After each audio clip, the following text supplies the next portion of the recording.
There are pilots. There are patriots.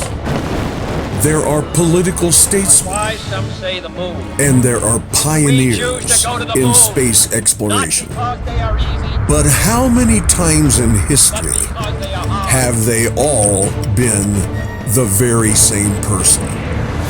Jim Bridenstine, United States Navy pilot, 2, 1. United States Air Force Major, Air National Guard Lieutenant, serving in the Oklahoma House of Representatives, serving in the United States Congress, and then in September of 2017, Bridenstine was chosen by President Donald Trump to head up NASA, the National Aeronautics and Space Administration. There's only one question left to answer. Where in the world do you go from there?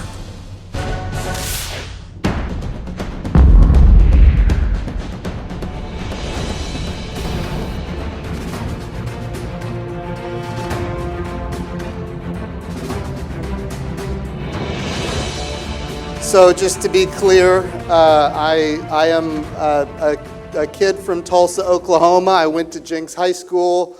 I've been blessed by the grace of God to do some very amazing things with a lot of support from people in this room. But I want to be really clear. When we come before God, all of us are exactly the same. We are all sinners and in need of His grace, and I am no different than any of you. And that video is a little bit over the top, to say the least. But thank you for that great introduction. And if I ever run for anything, I'll make sure I give you a call, because that's pretty darn good.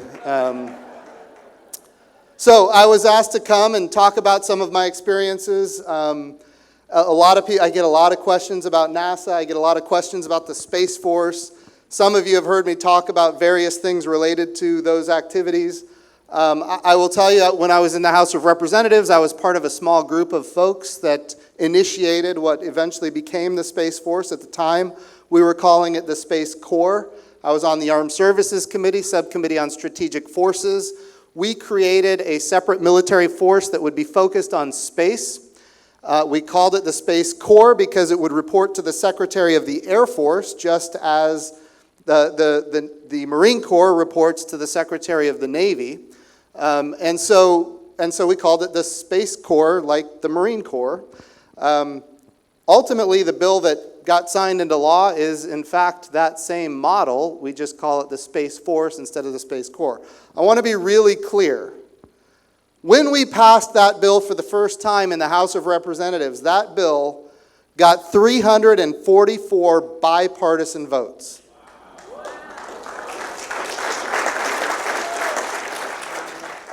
Now, like all things that get passed in the House, it went to the Senate and there it died until President Trump got elected and he started talking about it like it was something very serious. And interestingly, all of a sudden, the Democrats were against it.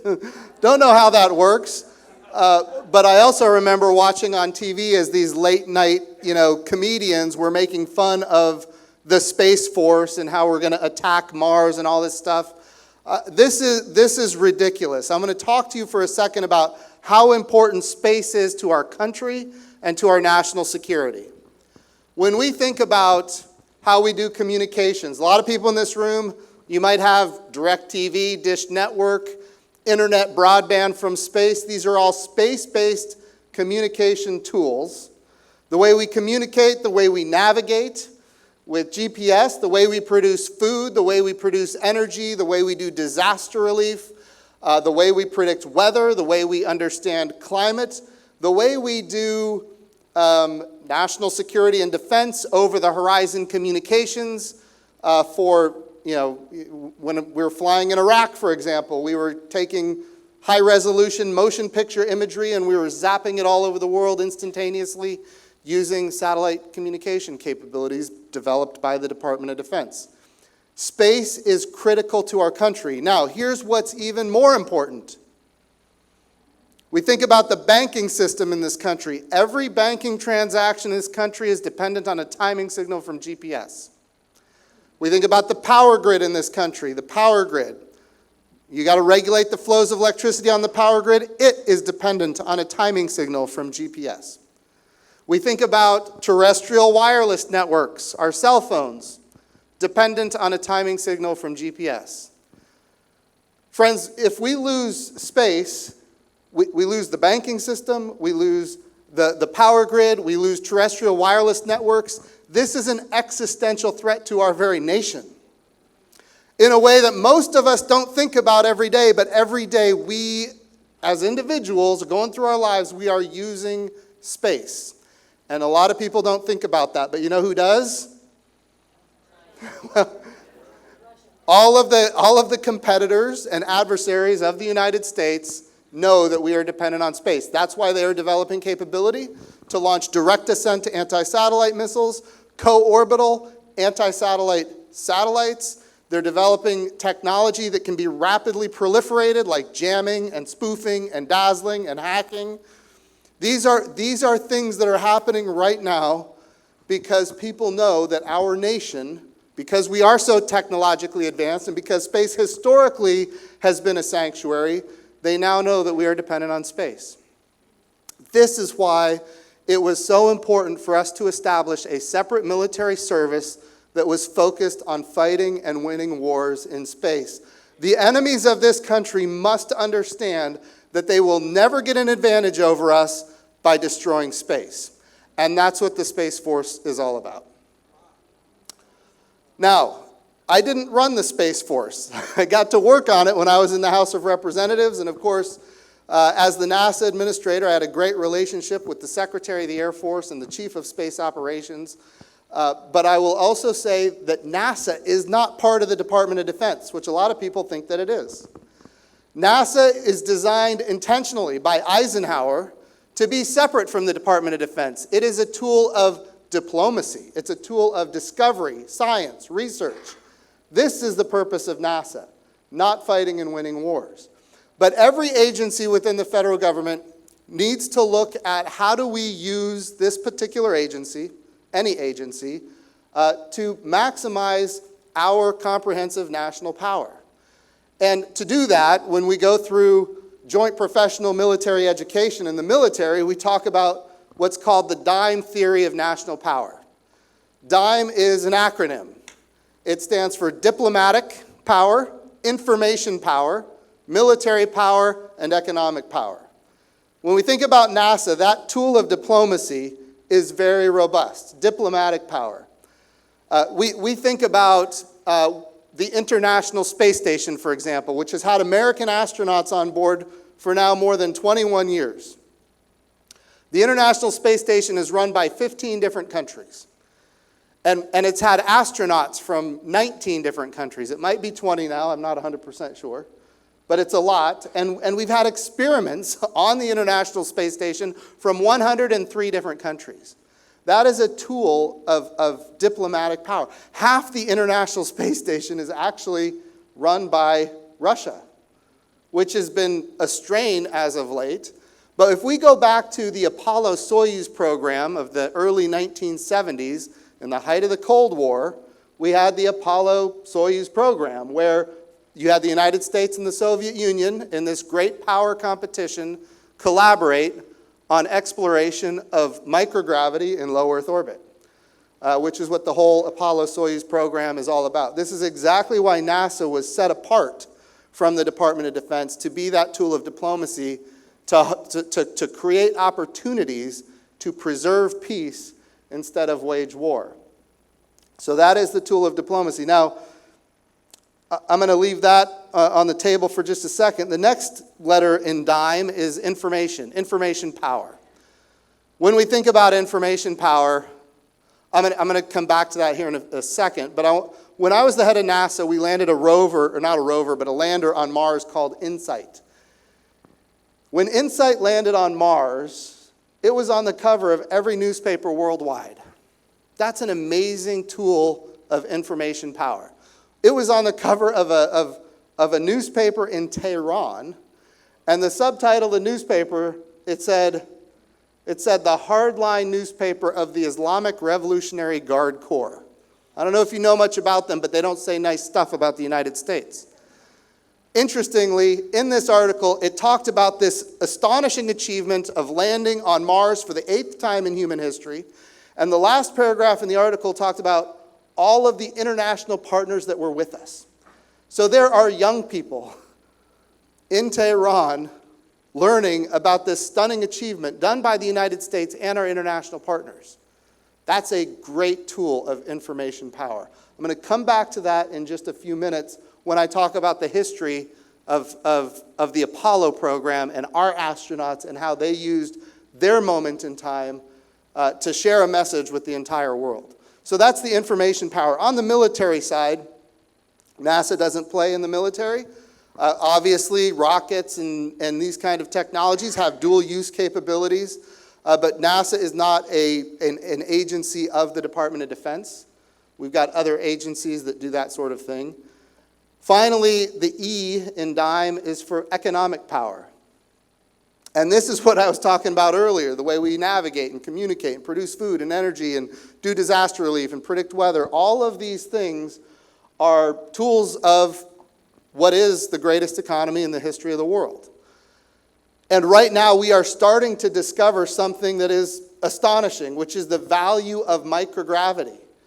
We are compounding pharmaceuticals in microgravity in a way that you cannot do within the gravity well of Earth. We are creating immunizations in space in ways that you cannot create here in the gravity well of Earth. We are creating in space, think about this. Not that we would, okay, let's back up here for a second. We could take Jesse's adult stem cells from his skin, and we can use those cells to create cardiovascular tissue for Jesse that perfectly matches his body. We can do that in the microgravity of space, and you cannot do it here in the gravity well of Earth. We've done it for cardiovascular tissue, for veins. We've done it for nerves. We've done it for these types of tissues. Eventually, we're going to be able to, we'll be able to get you maybe a new organ, Jesse. I don't know that that's going to happen anytime soon, but if you need it, that'd be really nice to have one, wouldn't it? So this is in front of us. We're advancing materials. Think about a material that is 1 atom thick. That is the retina of the human eyeball. We're able to create materials in the microgravity of space that are 1 to 2 atoms thick. We can create an artificial retina for the human eyeball. What does that mean? That means people who have macular degeneration and are going blind in the future won't have to go blind. That's going to be a transformational capability. We cannot do it in the gravity well of Earth, but we can do it in space. Here's the risk that we face right now. The International Space Station is coming to the end of its life. There is a brand new Chinese space station. They call it the Chinese International Space Station, and all of the capabilities that we have helped develop for all these countries around the world might eventually go start participating with the Chinese space station. I think that would be a mistake for the United States of America to develop all of that capability and then turn it over to a country that doesn't have our best interests at heart. So we think about diplomatic power, information power, military power, economic power. NASA plays in all of those realms. And on the military, not as much, but there are areas where we do play when it comes to technology development that is dual use. For 1 second, though, I want to take us back in time on that I in DIME, information power. I want to take us back to the early 1960s. In fact, let's go back to 1957, October, when Sputnik was launched. We were in this great power competition between the United States and the Soviet Union. And in this great power competition, we were trying to demonstrate that our technological prowess, that our political system, that our economic system was superior to that of communism. And in this era, the Soviets were the first to launch Sputnik, and they were the first to launch a human into space, Yuri Gagarin. And they didn't just launch him into space, they launched him into orbit, and he came home safely. We were behind. Eventually, we got to a point where we had Alan Shepard go into space. And Alan Shepard went straight up about 100 kilometers and straight back down. Didn't go into orbit, but just straight up and straight back down. And a couple of weeks later, President John F. Kennedy addressed a joint session of Congress that he called for and proclaimed that we were going to go to the moon. He said, we are going to have a horizon goal where we can get ahead, and that horizon goal is going to be the moon. And he didn't just say we're going to do it, he said we're going to do it by the end of the decade. This was just by the way, the difference between going 100 kilometers up and down and 240,000 miles to the moon is quite a big difference. And yet he made that, and by the way, when he made that declaration, according to the folks at NASA who were around back then and people who have retired and are still around, they laughed just like you laughed when he made that declaration. They were like, yeah, that's not going to happen.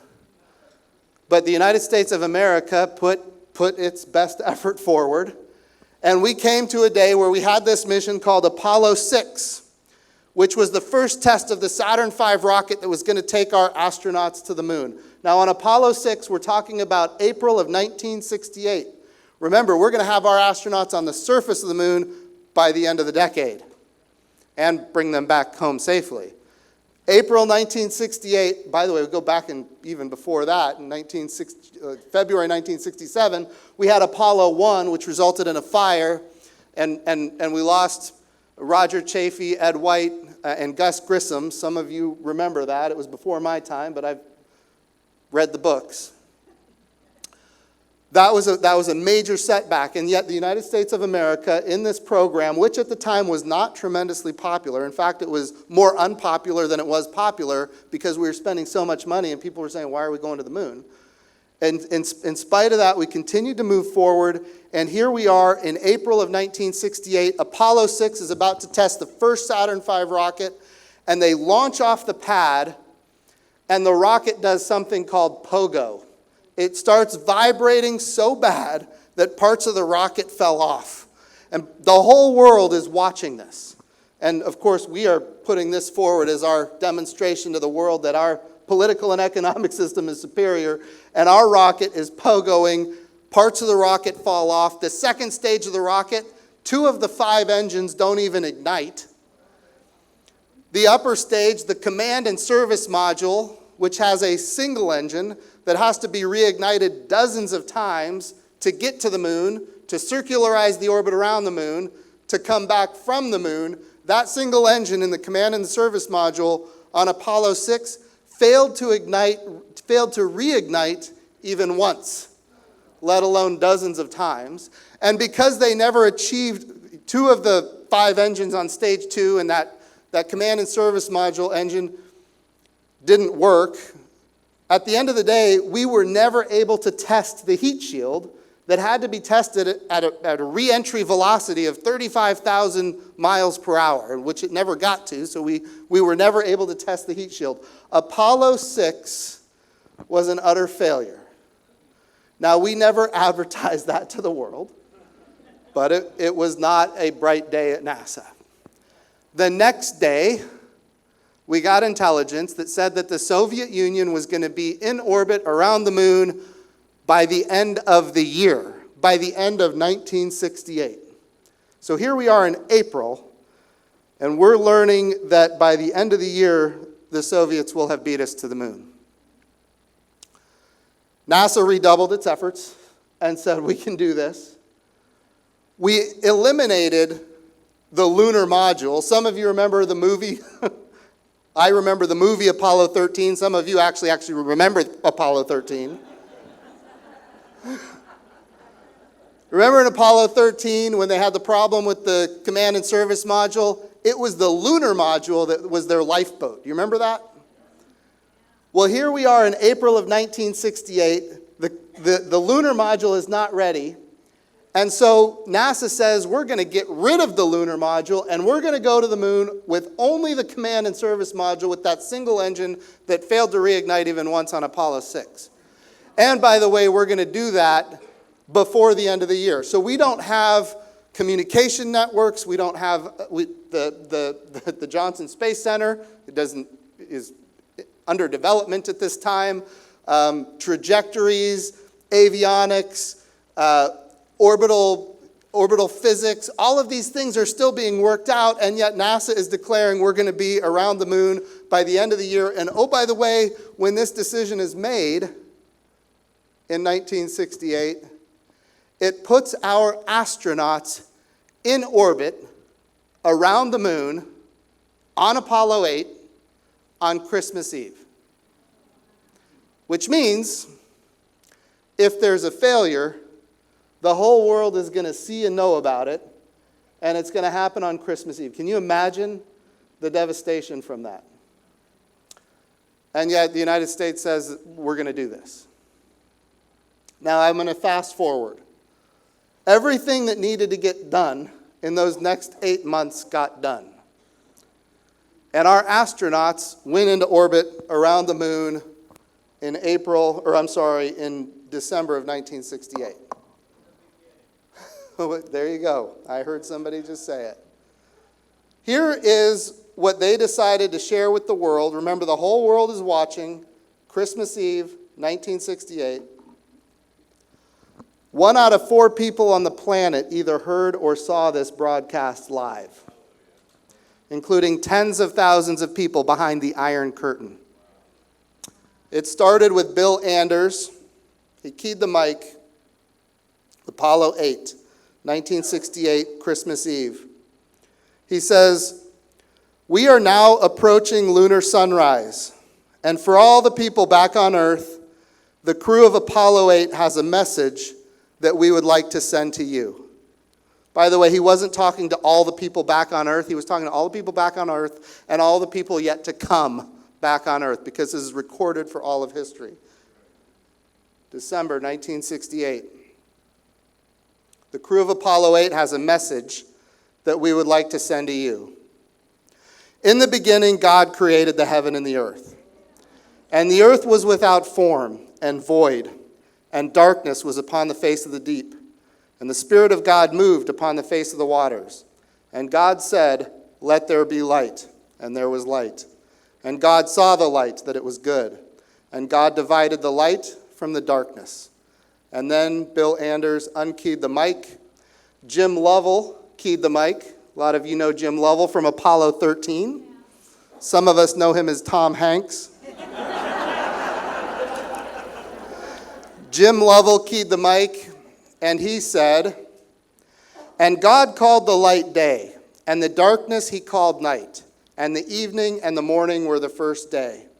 And God said, 'Let there be a firmament in the midst of the waters, and let it divide the waters from the waters.' And God made the firmament, and divided the waters which were under the firmament from the waters which were above the firmament. And it was so. And God called the firmament heaven, and the evening and the morning were the second day." Then Jim Lovell unkeyed the mic. Frank Borman keyed the mic. "And God said, 'Let the waters under the heaven be gathered together into one place, and let the dry land appear.' And it was so. And God called the dry land earth, and the gathering together of the waters called these seas. And God saw that it was good."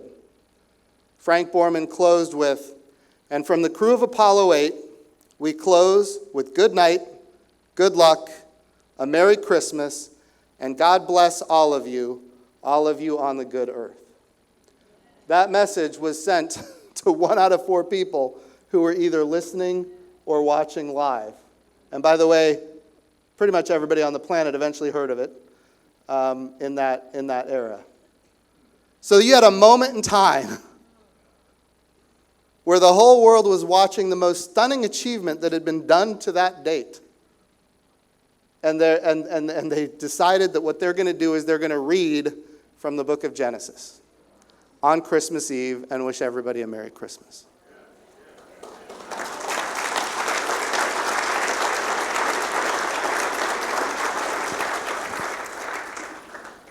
This is our heritage, friends. And what's even more astonishing, we fast forward to Apollo 11. This was Apollo 8, which was an orbit. They did 10 orbits around the moon at about 64 kilometers above the surface of the moon, and then they came home. By the way, they came home safely. That single engine worked flawlessly. Thank God that they all came home safely. And their message went to tens of millions of people behind the Iron Curtain, where not only was Christmas illegal, but Christianity was illegal. That is the I in dime. That is information power. The ability to let people know around the world that here in this country, Congress shall make no law with respect to the establishment of religion, nor a prohibition on the free exercise thereof. And our astronauts freely exercised their religion on that day and came home safely. Okay. Of course, NASA got sued after that. What would you expect? It didn't go anywhere. But when it came to Apollo 11, the first moon landing, July 20th, 1969, they were given very explicit instructions, whatever you do, don't read Scripture because we don't want another lawsuit. What they didn't know is that Buzz Aldrin going to do his own thing. By the way, for those of you who don't know Buzz Aldrin, I've had the pleasure of getting to know him as the NASA administrator. He's still around, doing well. Don't ever suggest to him that the moon landing was not real. He will punch you in the face. There are videos of it online. It's pretty spectacular to watch. But I will tell you this. It's funny because I hear these young people in our own country. As the NASA administrator, I get this question. Was the moon landing real? Did we really do that? Was that real? As though there was only one moon landing. We landed there 6 times. We had 12 people. We had 400,000 people that were involved in it. The whole world saw it, and the Soviets, who had the most to gain from us faking it, congratulated us each time we achieved a moon landing. So yes, it was very real. And the United States of America exclusively has done that at this point. Okay, I had to get off on that tangent. So Buzz Aldrin is on the surface of the moon on Apollo 11. They just landed. It's January 20th, 1969.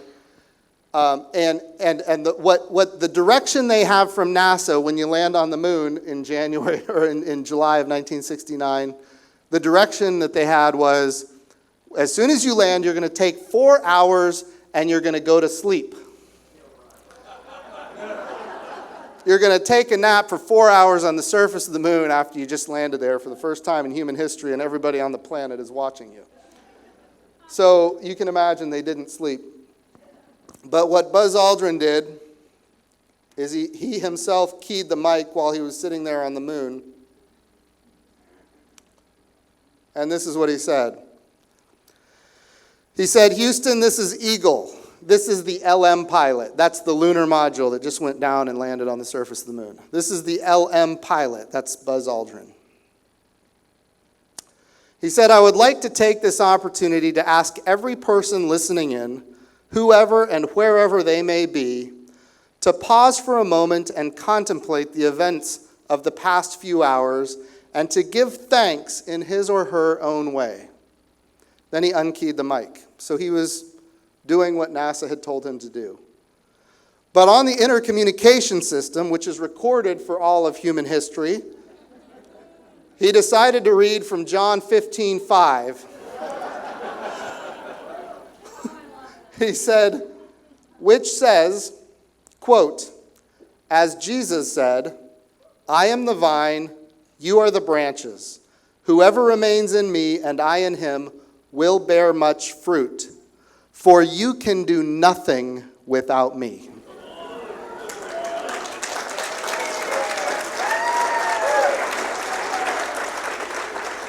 So here you have, for the first time in human history, people on the surface of the moon, and Buzz Aldrin decides to make sure that the entire world knows that Jesus said, "You can do nothing without me." Talk about a humble spirit.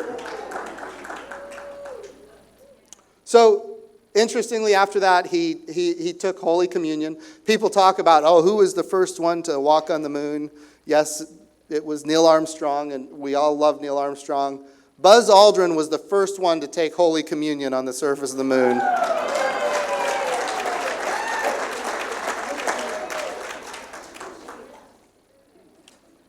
But Buzz Aldrin wasn't done yet. When he was coming home, and yes, that command and service module, the engine worked splendidly again. When he was coming home, he was thanking the workforce of NASA and all of the contractors that made it possible. Remember, they've still got to come back and re-enter at 35,000 miles per hour, which is a very dangerous evolution. And he's thanking the workforce, and while he's talking to them, he decides to read from Psalm 8, 3 through 4. He says this, he says, quote, "When I consider thy heavens, the work of thy fingers, the moon and the stars which thou hast ordained, what is man that thou art mindful of him, and the Son of Man that thou visitest him?" Here we have again, for the first time in human history, an astronaut that has walked on the moon, that has come back almost home safely, and he wants to make sure that people understand that Jesus visitest man. And he wanted the whole world to make sure that he believed that he could do nothing apart from Jesus Christ. What an amazing testimony. Friends, this is our heritage.